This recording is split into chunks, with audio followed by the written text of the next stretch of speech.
This is MJ. I'm an author, I'm an artist, I'm an analyzer.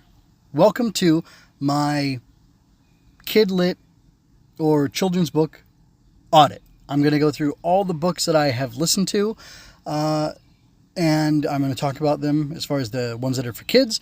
On here, if you're watching the video version of this, you'll see that there are white squares. Those are blanking out things I just didn't want to talk about for whatever reason. Either I haven't read them or they don't fit with the genre of the kids' book that I'm talking about. And I believe in all ages family books. That's kind of my favorite thing to read. Yeah, I like sharing that stuff with my kids, and I like reading it myself because I don't need things to be horribly grimdark, violent or anything like that to enjoy a story. I enjoy kind of like classic timeless tales, and I want to start talking to you about all of them here. So I'll be as brief as I can, but some of them I really loved, some of them I hated, and I will let you know which ones fall in. So here we have Louisa May Alcott. This is in alphabetical order from Audible. I have all of these screenshots, and then I have a couple other sources. One is the library app, and then another is LibriVox. So I'll go through all of them, and I'll let you know as I'm changing what is there. So here I have Louisa May Alcott's Little Women, which is a fantastic book. It's one of the best books I've ever read. It's like in my top 10, top 20, I'm not sure, but it's definitely up there. Very, very high. I absolutely love the book. It's fantastic, and it's very well written, and it's very meaningful and beautiful and charming and wonderful. Next, I have The Chronicles of Bridane, most of it shown here. I did not read The Foundling and the other short stories of Bridane. I recently acquired that because I thought, hey, why not? I've read the series now. I can check these things out. I hope they're like bonus material that give you more insights into different things that are happening in Bridane. I love the Bridane series. I think Lord Alexander did an amazing job. I think he was probably inspired by Tolkien's Lord of the Rings and said, let me take this and do it in a different way that's maybe more approachable, more consumable to a modern audience that always keeps things kind of not necessarily lighthearted, but not so heavy and bogged down that you're not wanting to read or forcing yourself to read. It was always a joy to listen to these books, and even when things were difficult and were very much in a tough place for Taran and the others of the Fellowship of the Pig, it was okay. It was bearable, and it was bearable darkness, and it was a bitterness that made the sweet moments all the sweeter and all the more beautiful and all the more wonderful. So that's what I have to say about those. These are all six of these are all, everything here. The 5 Chronicles of Bridane and Little Women are all amazing books. They're in my top. Next, by J.M. Barrie, is Peter Pan. I absolutely love Peter Pan. It's very interesting. It's dark. I did a whole chapter by chapter series of it where I reacted to each chapter, and then I did a full review of it. I absolutely love Peter Pan. It's beautiful.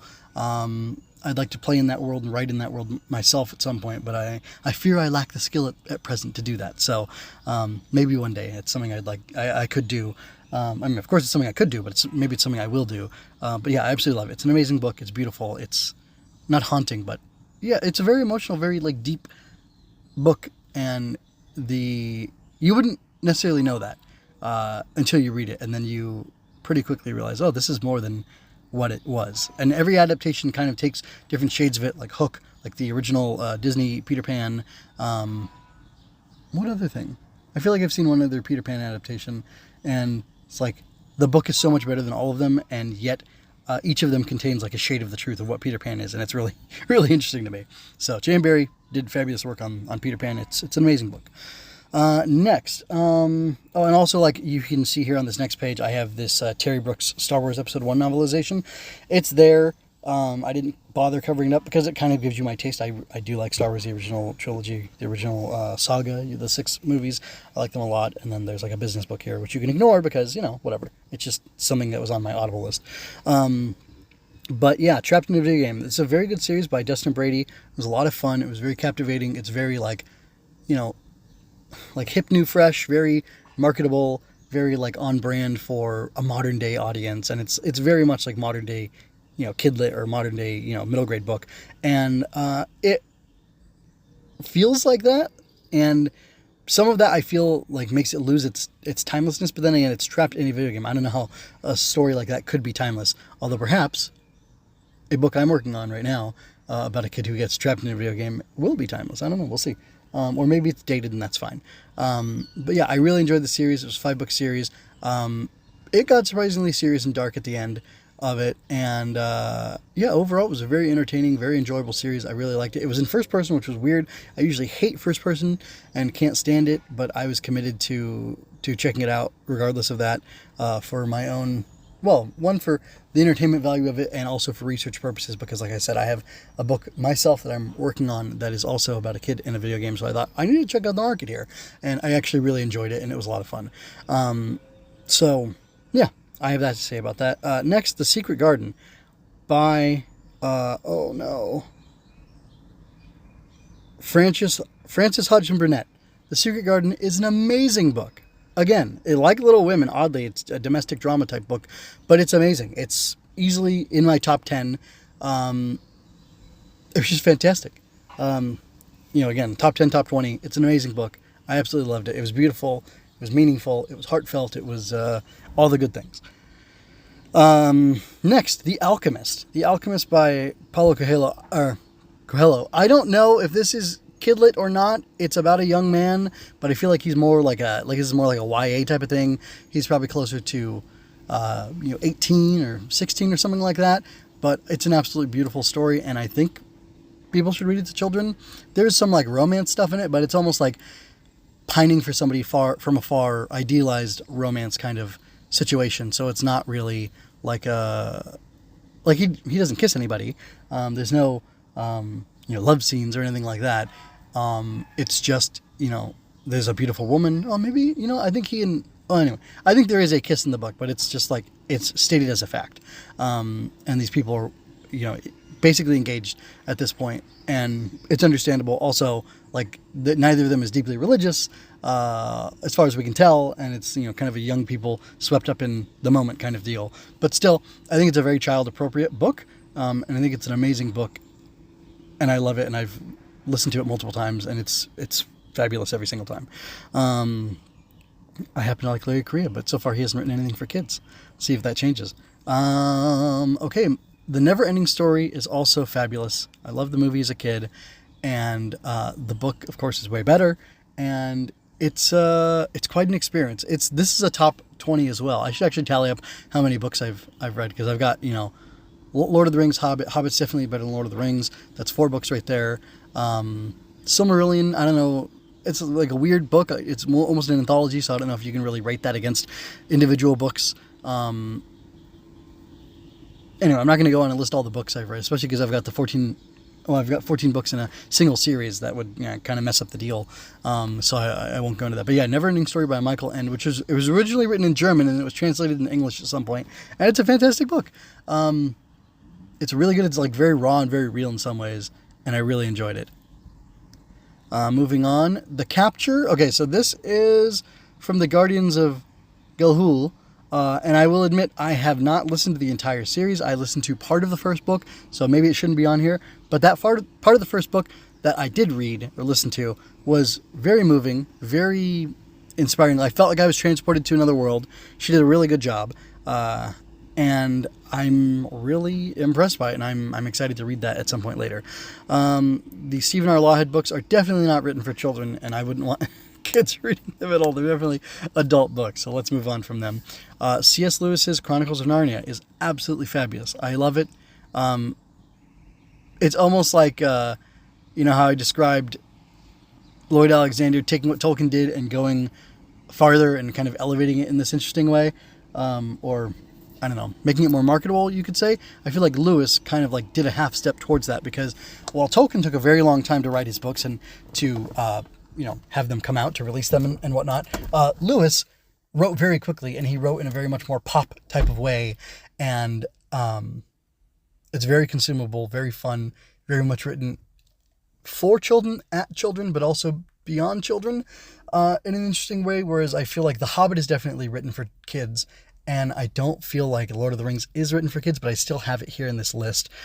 Speaking of maybe not being written for kids, while I really like the space trilogy, or the science fiction trilogy that Lewis did, Out of the Silent Planet, Perelandra, and That Hideous Strength, I don't know that they're for children. The cover for Perelandra is definitely not for children. It has a naked woman on it. You can say Eve, but still, I don't think it's appropriate. But those were very good books. I don't know. I'm going to say they're not kidlit, because like they're very adult. in some ways, and they're not kidlit, so I'm going to ignore them. I do have here just a little glimpse of Ronya the Robber's Daughter by Astrid Lindgren. Great book, very charming, very enjoyable, very accessible. A little weird in that it just kind of ends and doesn't have a real solid ending, which is sad, which brings it down. It's not one of my top 20 books. It's somewhere on the list, but it's just there. But it's a good book. It's a good book. However, next I have George MacDonald's The Princess and the Goblin, The Day Boy and the Night Girl, and The Wise Woman, or The Lost Princess, or The Double Story. These 3 books are absolutely fabulous. I love George MacDonald's writing. I also have from the library, I borrowed The Princess and Curdie, which is a sequel to The Princess and the Goblin.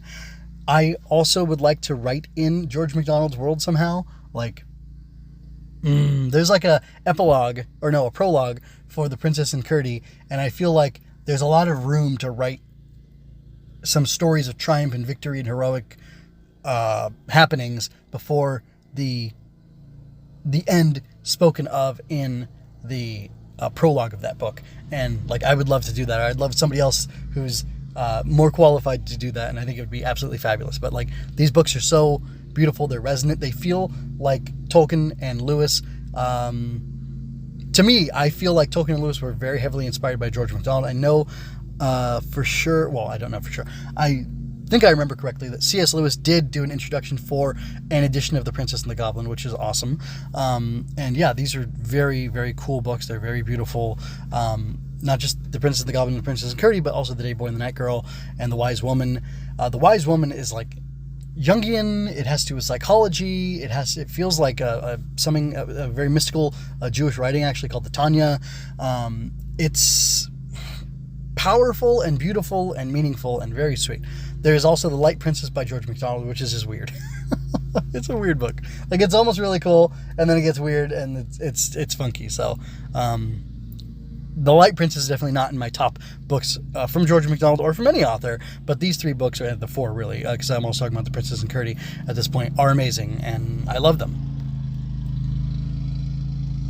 I listened to Hatchet by Gary Paulson. It's a very interesting book, very effective. Not one of my favorites, but very well written, and I'd be mildly interested in the other books in this series. But yeah, it's not something holding on or that I hold on to. I absolutely love Howard Pyle. If the kids are still using the word stan, I could be considered a Howard Pyle stan. I love his Merry Adventures of Robin Hood. 2 of the 4 King Arthur books that I've listened to by him, also amazing. And it's inspirational writing. It's fun. It's adventurous. It's noble. It's chivalric. I really love his work. As you can see here, I have those books as well.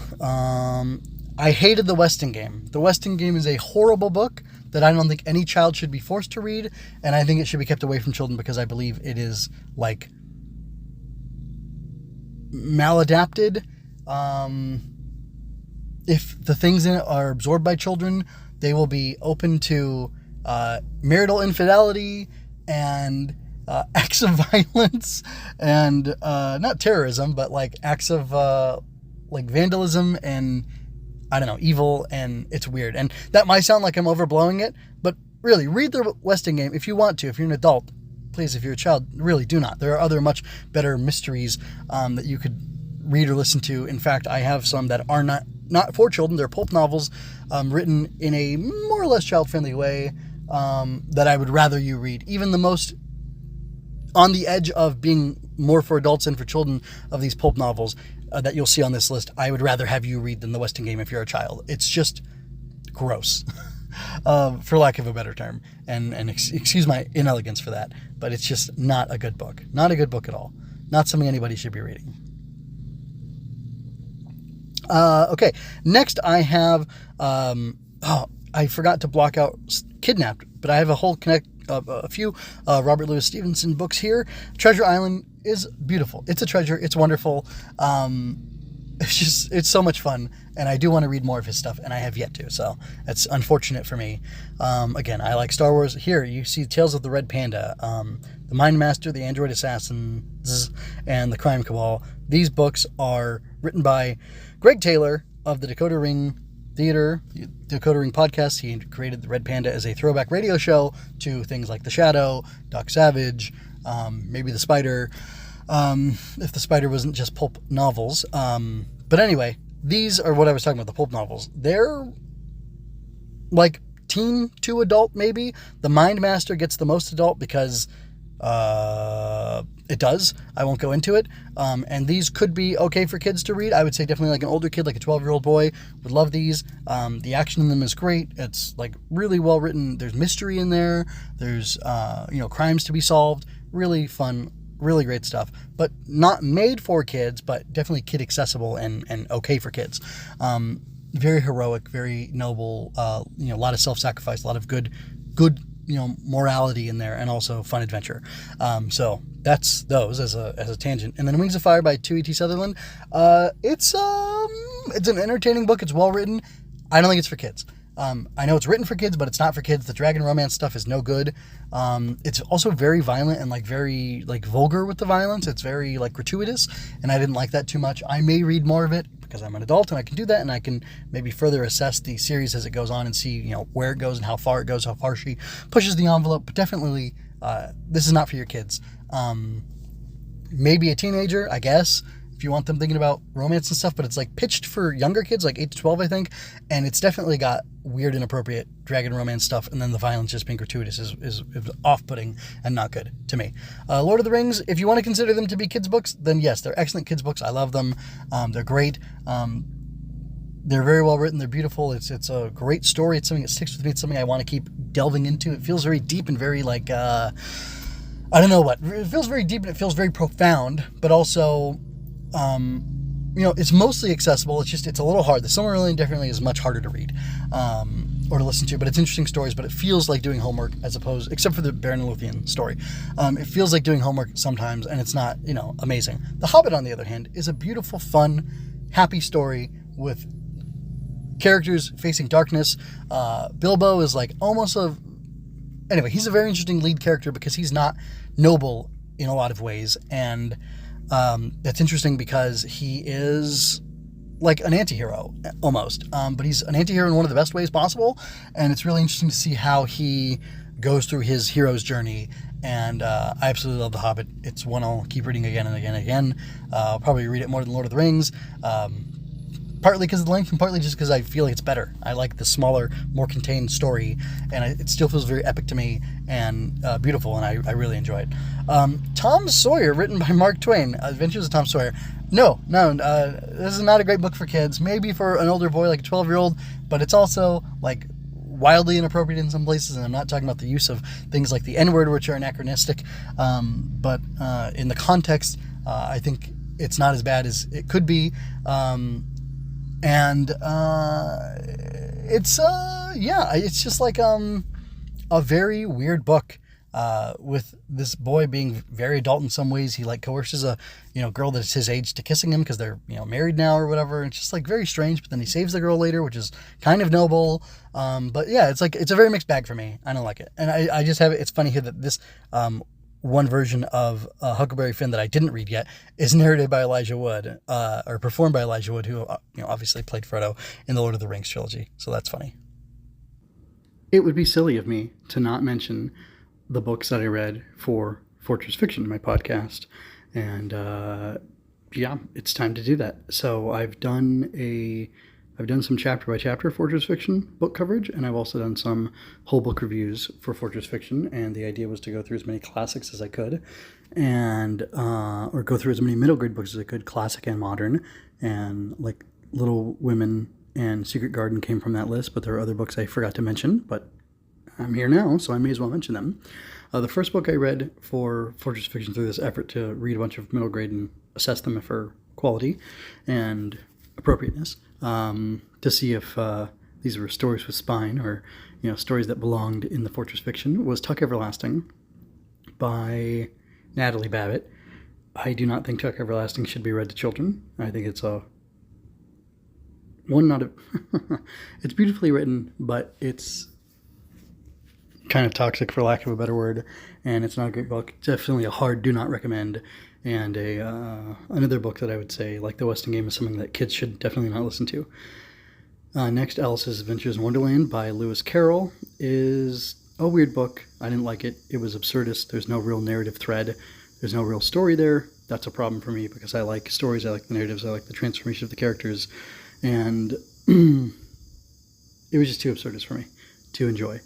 Bridge to Terabithia, which I do not see the author's name, so the way I'm reading these out is makes it a little bit difficult for me. Oh, here we go. By Catherine Patterson, is a fabulous book. It's wonderful. It's heartwarming. It's beautiful. It's very entertaining. And it's interesting because it's fantastical and yet very grounded at the same time. And it was a joy to read. I will skip over Little Women because I already read that. Roll of Thunder, Hear My Cry by Mildred D. Taylor is a fabulous book. It's part of the Logan Family Saga. And I haven't checked out the other Logan Family Saga books, but it was great. It was very interesting. Again, a very real book. It's funny because, like, it's a racial book, you could call it. And I felt bad because at one point I hated this little black kid in it, and I thought, well, all the characters are black, and I love these other black characters. So the fact that I hate this one character is more of a reflection on how bad the kid is and how Taylor characterizes him than how somebody couldn't misconstrue that and say that I hate black people because I hated this punk kid in the book, because he was horrible. The white kids around, some of the white kids around him that are mentioned specifically as like leading him down the bad path are also horrible. But it was interesting. And the Logan family, children, grandchildren of slaves, freed slaves, were wonderful people, and it was a really interesting, really cool book. A lot of fun. Well, I don't know if it's fair to say it was actually a lot of fun. It was more a good book and very enjoyable to read. But there are moments of fun and levity and humor in it.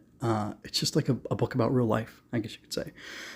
Next on my list was The Adventures of Tom Sawyer, which I've already talked about, Weston Game, which I've touched on, Wizard of Oz, which I've touched on, Ronya the Robber's Daughter, which I've touched on, Anne of Green Gables, Hatchet, also things I've touched on, so I won't repeat now.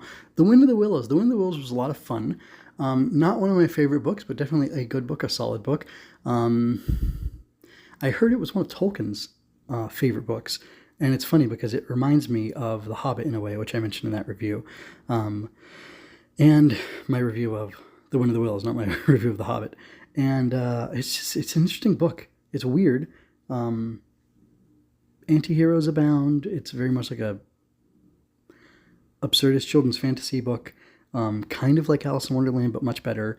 Its absurdness is less ridiculous, and there's still a narrative through line, but it's also kind of like Jane Barry, where it's like snarky comments are being made, and it's almost poking fun at, I think, Victorian or perhaps Edwardian England and their culture and society and things like that. And I don't know, it's quirky. It's a lot of fun.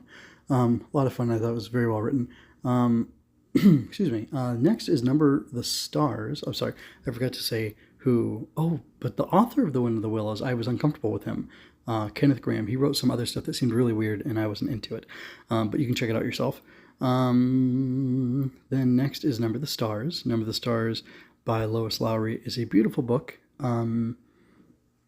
It's about the Dutch people, I believe, who were helping Jews escape from the Nazis, and this one particular girl and her family in this one case. It's kind of narrowly focused. It's kind of like Dutch nationalism and pride, and how the Dutch people are better than the Nazis, the German Nazis, whatever, Nazi Germans. And perhaps they're just better than the Germans. I'm not sure what the point is there. But like anyway, it's just a really interesting story. It's about, saving people who need to be saved and being noble and risking yourself to do it. And it's a very touching story. It's told from a girl's perspective, and it's about her family and her friend. And it was moving and sweet and beautiful and tragic and sad and scary in some places. It's a very good book. Next I have, let's see. Well, Peter Pan, which I've already talked about, so I won't continue. And then, the last one was Wings of Fire. So now I'll get back to the rest of the episode. The 14-book series by L. Frank Baum of The Wizard of Oz is amazing. I absolutely love it. It's a family treasure. I'm currently rereading, I've read them all, or listened to them all once or maybe twice, and I'm currently working through reading the whole 14 books box set to my kids. We're on book like 10 or so, and they enjoy it. I enjoy it. It's great. It's great, good fun. It's beautiful writing. it's not beautiful writing. It's just very fun, very charming, very enjoyable. So I like that a lot. I have here The Princess and the Courtier, The Princess and the Goblin. I rented them from the library, checked them out there. Audiobook library thing, so that's shown because I didn't want to forget that. And then this last thing I show here is the Spiderwick Chronicles, which I didn't actually read this book of it. I read the first 3 to 5 book series, and then this is Beyond the Spiderwick Chronicles, I believe is what it's called. So yeah, I read that one. It was a lot of fun. It was very enjoyable. I think it's good for most any kids. The family stuff gets a little bit real. The drama with the kids is a little bit real, like too real. The parents are divorced, and it's like very hurtful, very painful, but it's like almost good for kids to experience, maybe. It's very interesting. So that's my big audit. Let me know what you think about these books that I've read, these family classics, and these family books, these classic books, and these middle grade books. Tell me what you think about them and how you liked them, because I told you all my thoughts on them, and I'd be curious to hear what other people say about them. Until next time, folks, take care and be well. This is MJ, signing out. Magical bugs battle monsters in this exciting fantasy adventure. Gremlings prey upon children. Growbugs protect them. When a gremlin finds a hidden growbug fort, the whole flock makes a surprise attack. How will the growbugs survive? Find out in Mockwing Mayhem. Learn more at growbugs.com, where you can find out more about our mailing list, receive behind-the-scenes information, and get all the latest news on the growbugs.